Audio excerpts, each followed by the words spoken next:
सभी साथियों को नमस्ते।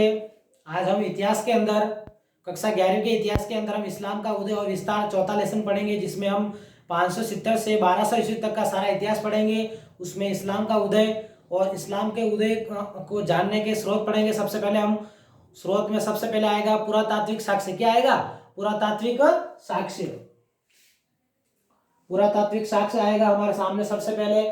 तो इसके अंदर हम पढ़ेंगे, इसके पुरातात्विक स्रोत से हमें जानकारी मिलती है कि उजड़े हुए महलों का पुनः खनन किया गया, मुद्रा शास्त्रीय अध्ययन यानी सिक्के और शिलालेखों का अध्ययन, और इसमें एक अभिलेख भी मिलता है जिसका नाम है गेनिजा अभिलेख। क्या है? गेनिजा अभिलेख।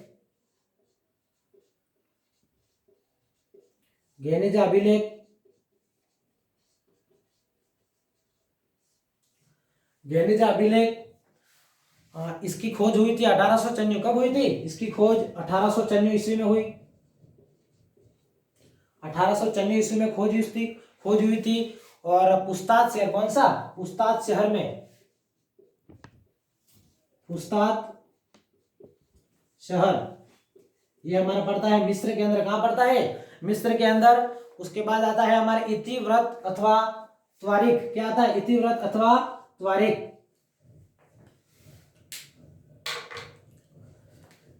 इतिव्रत अथवा त्वारिख, इसका मतलब होता है कि घटनाओं का कालक्रम या विवरण। क्या होता है? घटनाओं का कालक्रम।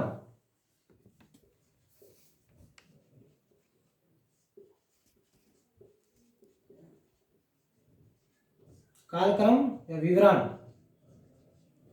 ठीक है साथियों। उसके बाद आगे आता है जीवन चरित्र। क्या आता है? ये जीवन चरित्र। इसके अंदर इसको हम बोल सकते हैं सीरा। क्या बोलते हैं हम? जीवन चरित्र के अंदर सीरा। सीरा, इसमें विभिन्न शासकों के जीवन चरित्र मिलता है। हमें क्या मिलता है? विभिन्न शासकों के जीवन का चरित्र मिलता है। उसके बाद हमारा है हदीथ। क्या है? हदीथ। हदीथ यानी हजरत मोहम्मद के कथन या कथ्य। क्या है? हजरत मोहम्मद की शिक्षा है, उसके सारी जानकारी हमें हदीथ से मिलती है। उसके बाद हमारा अगला है तफसीर। क्या है? तफसीर। तफसीर मतलब इसमें कुरान पर लिखी गई टीकाएं। क्या होती है? कुरान पर लिखी गई टीकाएं।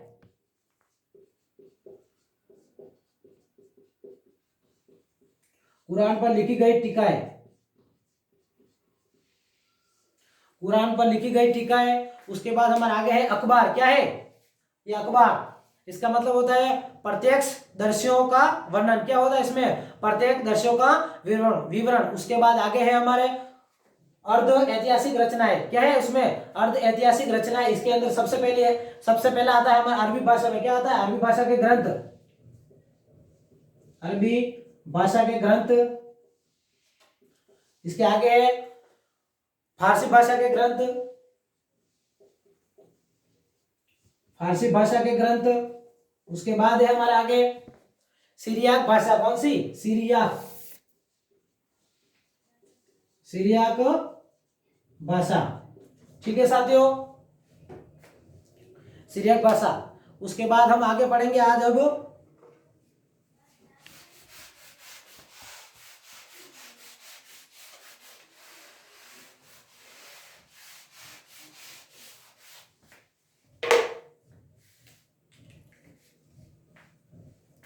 600 से 1200 ईस्वी। क्या है? 600 से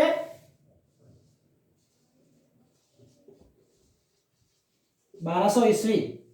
600 से 1200 ईस्वी तक की अवधि में यह इलाका इस्लामी सभ्यता का मूल क्षेत्र था। क्या था? क्षेत्र था। उसके बाद आती है हमारे अरामेइक। क्या आती है? अरामेइक। इसके बारे में अध्ययन करते हैं। अरामेइक क्या है? हिब्रू और अरबी भाषा से संबंधित। क्या है? हिब्रू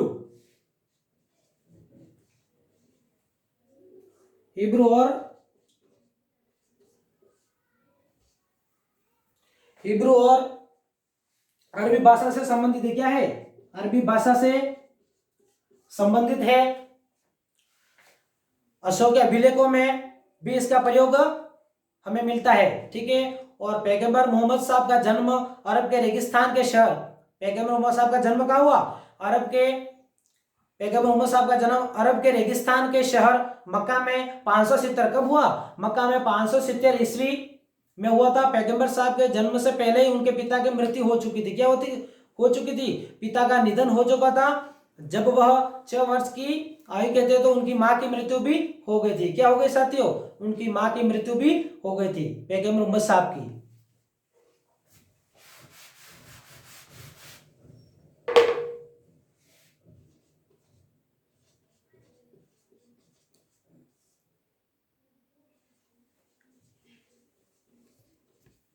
पैगंबर मोहम्मद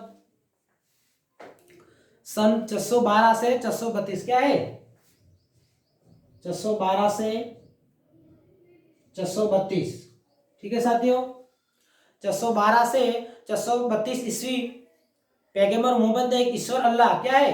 पैगंबर मोहम्मद ने एक ईश्वर अल्लाह क्या? ईश्वर अल्लाह की पूजा करने का और आस्तिकों यानी उम्मा के एक ही समाज की सदस्यता का प्रचार किया। यह इस्लाम का क्या था? मूल था। क्या था? इस्लाम का मूल। और पैगंबर मोहम्मद साहब क्या थे? पैगंबर मोहम्मद साहब एक सौदागर थे। क्या थे? सौदागर। पैगंबर मोहम्मद साहब एक सौदागर थे और भाषा तथा संस्कृति की दृष्टि से वो क्या थे? अरबी थे। क्या थे? अरबी थे साथियों। उसके बाद 6ठी शताब्दी की अरब संस्कृति तथा अरब प्रायद्वीपीय और दक्षिणी सीरिया और मेसोपोटामिया के क्षेत्रों तक सीमित थी। क्या थी? 6ठी शताब्दी तक। और अरब लोग यानी कबीलों क्या थे? अरबी लोग कबीलों में बटे हुए थे। क्या थे? अरब लोग कबीलों में बटे हुए थे।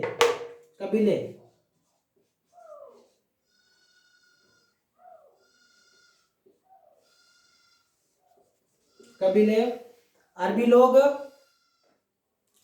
कबीलों में बटे हुए थे। प्रत्येक कबीलों में बटे हुए थे तथा प्रत्येक कबीले का नेतृत्व करता क्या कहलाता था? एक नेतृत्व करता। प्रत्येक कबीले का एक नेतृत्व करता होता, उसे हम क्या कहते हैं? शेख। क्या कहते थे? शेख कहते थे उसे। शेख द्वारा किया जाता था और यह खानाबदोश होते थे। क्या होते थे? खानाबदोश जीवन व्यतीत भी करते थे। खानाबदोश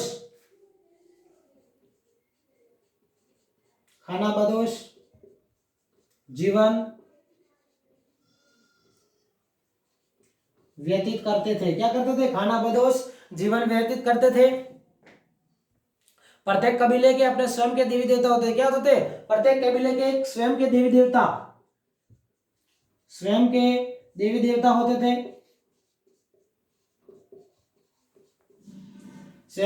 देवता होते थे। ठीक है साथियों। जो बूतो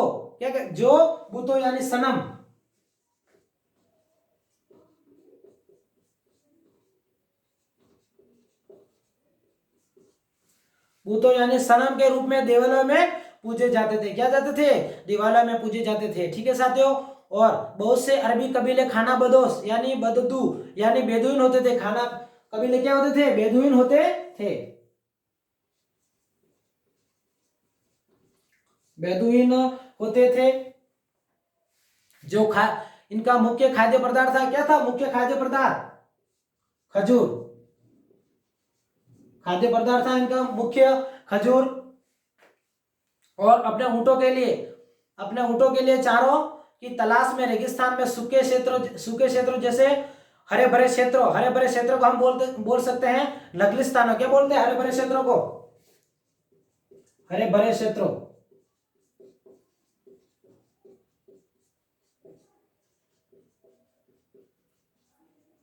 नगलिस्तानों हरे भरे क्षेत्रों को नगलिस्तानों कह सकते हैं हम। कि और जाते रहते थे और तो कुछ शहरों में ही बस गए और व्यापार व खेती का काम करने लगे कुछ। ठीक है। और कुछ लौट के अभी नहीं आए। उसके बाद हम आगे बढ़ते हैं। पैगंबर मोहम्मद साहब का अपना कुरैश कबीला मक्का में रहता था। कहाँ रहता था? मक्का में रहता था। और उसका वहां के मुख्य धर्म स्थल पर नियंत्रण था। क्या था? मुख्य धर्म स्थल पर नियंत्रण था। इस स्थल का ढांचा घनाकार था। इसलिए इसे हम क्या कह सकते हैं? काबा कह सकते हैं। क्या कह सकते हैं इसे हम? काबा वो होता है जिसमें भूत रखे हुए होते हैं। क्या भूत रखे होते हैं? उसमें भूत काबा के अंदर।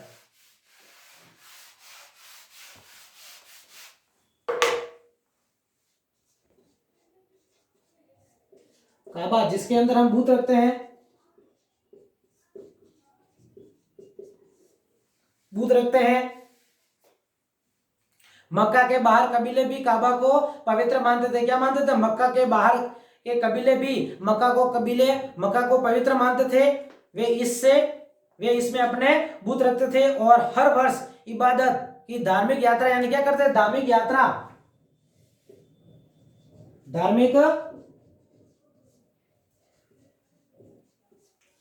यानी हज क्या करते थे?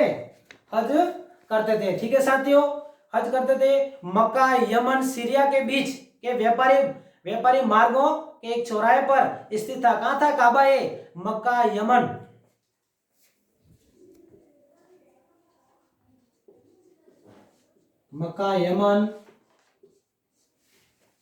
मक्का, यमन सीरियाई क्या है? मक्का, यमन, सीरिया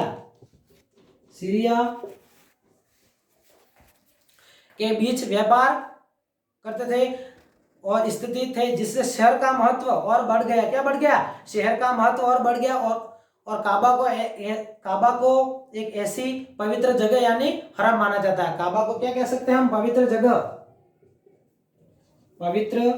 जगह यानी हरम। ठीक है, इसको हरम यानी पवित्र जगह माना जाता है। ठीक है साथियों,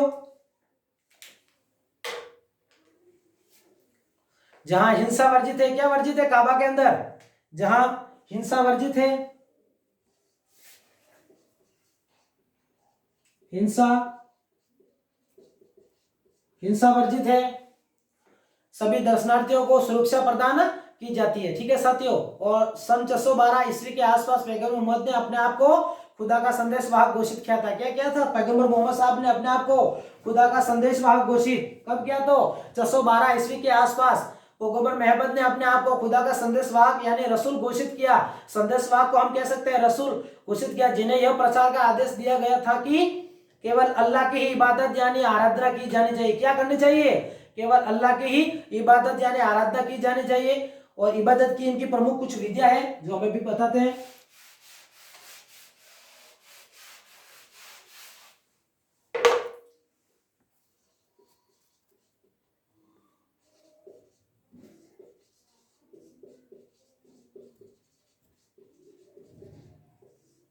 इबादत की विधियां।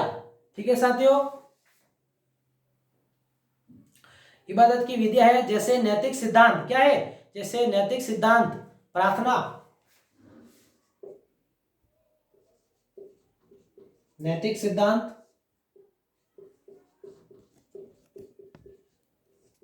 प्रार्थना यानी 5 वक्त की नमाज। क्या है? 5 वक्त की नमाज, 5 वक्त की नमाज। ठीक है साथियों, और इबादत की विधियां हो गई। ठीक है साथियों, और इबादत की विधियां जैसे दैनिक प्रार्थना, यहाँ पर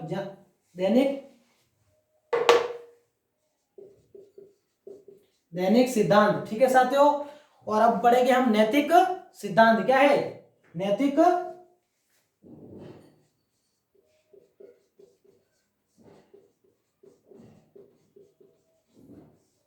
नैतिक सिद्धांत। ठीक है साथियों, जैसे खैरात बांटना और चोरी न करना। खैरात बांटना,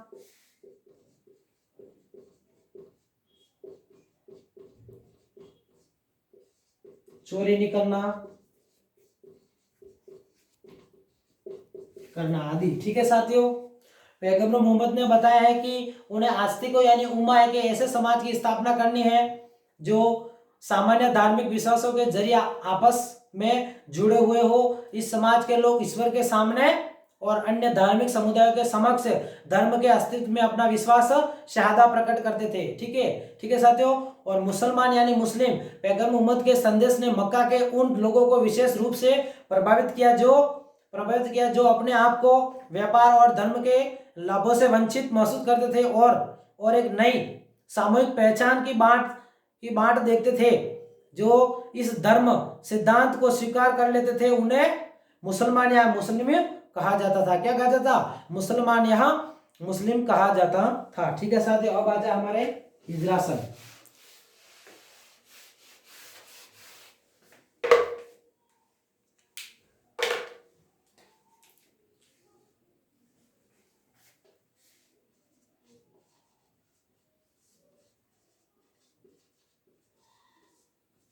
हिजरा या हिजरी सन। ठीक है साथियों,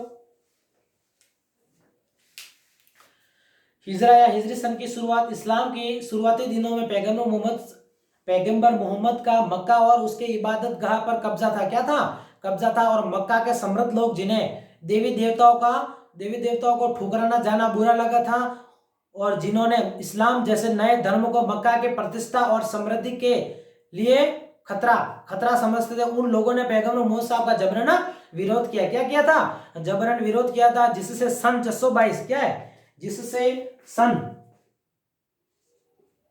622 ईस्वी, ठीक है साथियों, 622 ईस्वी में पैगंबर मोहम्मद को अपने अनुयायियों के साथ मक्का छोड़कर कहां जाना पड़ा? मक्का छोड़कर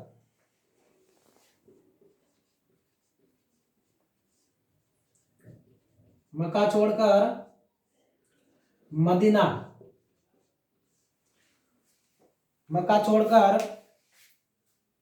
मदीना जाना पड़ा था। और पैगंबर मोहम्मद की इस यात्रा यानी हिजरा से इस्लाम के इतिहास में एक नया मोड़ आया। क्या आया? इस्लाम के इतिहास में एक नया मोड़ आया। जिस वर्ष उनका आगमन मदीना में हुआ, क्या हुआ? जिस वर्ष उनका आगमन मदीना में हुआ था, उस वर्ष से मुस्लिम कैलेंडर, क्या? मुस्लिम कैलेंडर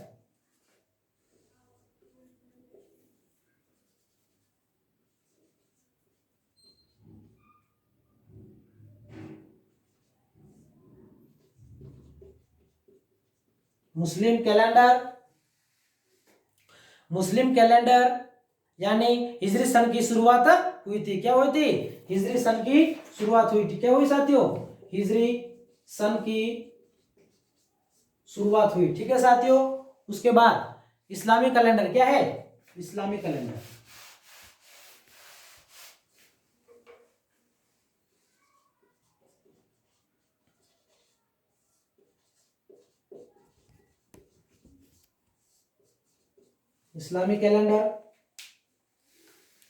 हिजरी सन की स्थापना उमर की खिलाफत, क्या है? हिजरी सन की स्थापना उमर के खिलाफत के समय की गई थी। क्या की गई थी? उमर की खिलाफत के समय की गई थी, जिसका पहला वर्ष क्या पड़ता है? 622। पहला वर्ष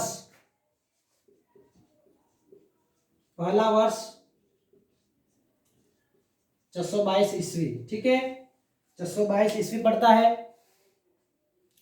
हिजरी वर्ष चंद्र वर्ष है। क्या है? हिजरी वर्ष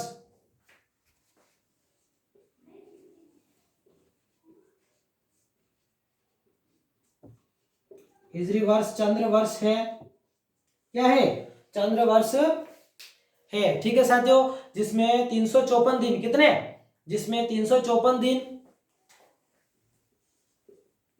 354 दिन क्या होते हैं? 354 दिन 29 अथवा 30 दिनों के महीने क्या होते हैं? 29 अथवा 30 दिनों के महीने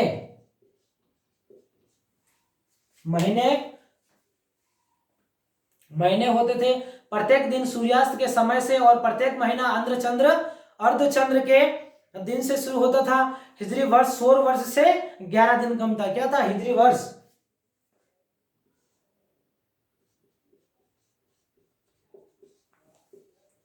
वर्ष सौर वर्ष से 11 दिन कम था। क्या था? 11 दिन कम था। ठीक है साथियों, अब हम पढ़ेंगे पैगंबर मोहम्मद द्वारा इस्लाम की सुरक्षा। क्या पढ़ेंगे? पैगंबर मोहम्मद द्वारा इस्लाम की सुरक्षा।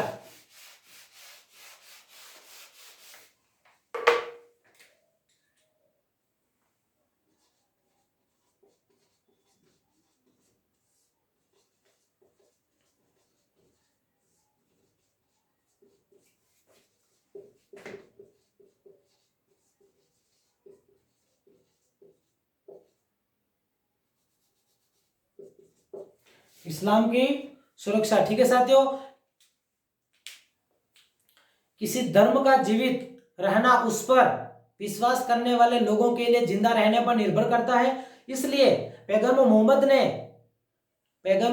ने 3 तरीकों से इस्लाम और मुसलमानों की रक्षा की। क्या की? मुसलमानों की रक्षा की। नंबर 1, इस समुदाय के लोगों को आंतरिक रूप से क्या, इस समुदाय के लोगों को आंतरिक रूप से मजबूत बनाया और उन्हें बाहरी खतरों से बचाया। क्या बचाया, बाहरी खतरों से बचाया। उसके बाद नेक्स्ट है हमारे अगला, उन्होंने शुद्धिकरण और सुरक्षा के लिए मदीना में एक राजनीतिक व्यवस्था को बनाया। क्या बनाया, मदीना में एक राजनीतिक व्यवस्था को बनाया उन्होंने। नंबर 3, उन्होंने शहर में चल रही कलह को सुलझाया और उम्मा को एक बड़े समुदाय के रूप में बदला। क्या बदला, उम्मा को एक बहुत बड़े समुदाय के रूप में बदला था। ठीक है साथियों, और इसी के साथ में पैगंबर मोहम्मद साहब का पूरा नाम भी बता लेता हूं आपको। पैगंबर मोहम्मद साहब का पूरा नाम है पैगंबर हजरत मोहम्मद, पैगंबर मोहम्मद हजरत मोहम्मद सल्लल्लाहु अलैहि वसल्लम था। क्या था पूरा नाम, पैगंबर हजरत मोहम्मद सल्लल्लाहु अलैहि वसल्लम था। इनके पिता का नाम है साथियों मोहम्मद इब्न अब्दुल्ला इब्न अब्दुल मुतलिब। ठीक है साथियों, और माता का नाम था बीबी अमीना। क्या नाम था, बीबी अमीना था। ठीक है साथियों, इन्हीं के साथ हम आगे बढ़ते हैं। हजरत मोहम्मद की प्रमुख शिक्षाएं, क्या पढ़नी है, हजरत मोहम्मद की प्रमुख शिक्षाएं।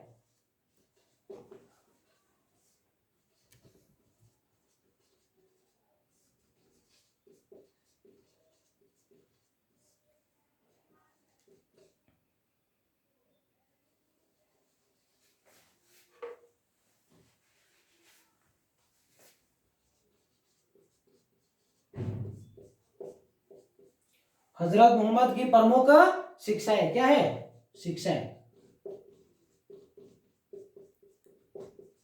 ठीक है साथियों, इसमें प्रमुख 5 प्रकार की शिक्षा दी है उन्होंने। नंबर 1, प्रत्येक मुसलमान को इस बात में विश्वास रखना चाहिए कि अल्लाह एकमात्र पूजनीय है। क्या है, अल्लाह एकमात्र पूजनीय है और पैगंबर मोहम्मद उनके पैगंबर है। क्या है, पैगंबर मोहम्मद उसके पैगंबर है। ठीक है साथियों, नंबर 2, प्रत्येक मुसलमान को दिन में 5 बार नमाज अदा करना अनिवार्य है। क्या है, प्रत्येक मुसलमान को दिन में 5 बार नमाज अदा करना अनिवार्य है। ठीक है साथियों, नंबर 3, निर्धनों को ज़कात यानी एक प्रकार का दान देना चाहिए। ठीक है साथियों, उन्हीं के साथ में आगे बढ़ते हैं। नंबर 4, इस्लाम को मानने वाले लोगों को रमजान के महीने में रोजे रखना चाहिए। क्या चाहिए, रमजान के महीने में रोजे रखना चाहिए। और नंबर 5, प्रत्येक मुसलमान को अपने जीवन काल में एक बार काबा यानी हज की यात्रा अवश्य करनी चाहिए। क्या करनी चाहिए, हज की यात्रा अवश्य करनी चाहिए। ठीक है साथियों, इसी के साथ में आगे बढ़ते हैं। अब हम पैगंबर मोहम्मद साहब का ध्यान पढ़ लेते हैं। पैगंबर मोहम्मद साहब का ध्यान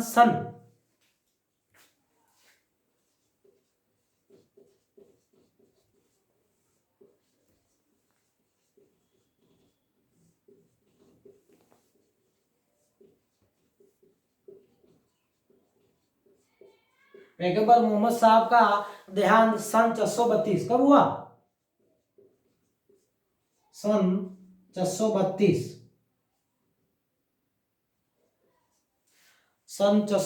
ईस्वी में पैगंबर मोहम्मद साहब का देहांत हो गया था। ठीक है साथियों, इन्हीं के साथ में आज की हमारी क्लास यहीं समाप्त होती है।